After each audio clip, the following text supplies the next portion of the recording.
In 1999, I happened to be in the car and heard a PSA from the CDC regarding hepatitis C, and it just mentioned that if you had received a blood product prior to 1992, that it might be a good idea to be tested for hepatitis C. And at the time, I had been experiencing some joint pain and fatigue and decided to go to the doctor and also asked them if they would draw a hepatitis C blood titer. And they did, and subsequently I was diagnosed with hepatitis C.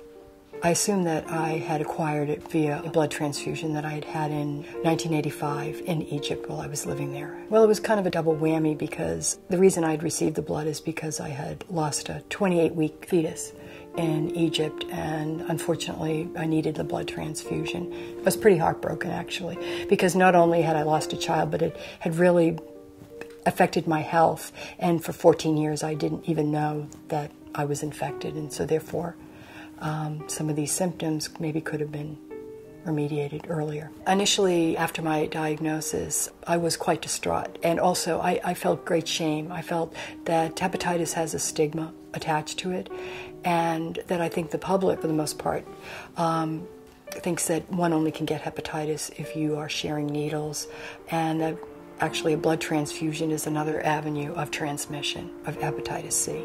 I received the treatment 2 years after I was diagnosed, and so I underwent 48 weeks of treatment. I had to wait 3 months to be tested again for the virus, and when I was tested I was negative, and then subsequently I was tested every 6 months for the first 2 years post-treatment, and then thereafter for every year.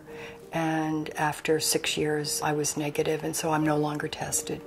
I got my life back and got my energy back. The symptoms of the treatment waned within the first month after treatment, and I just resumed my normal life.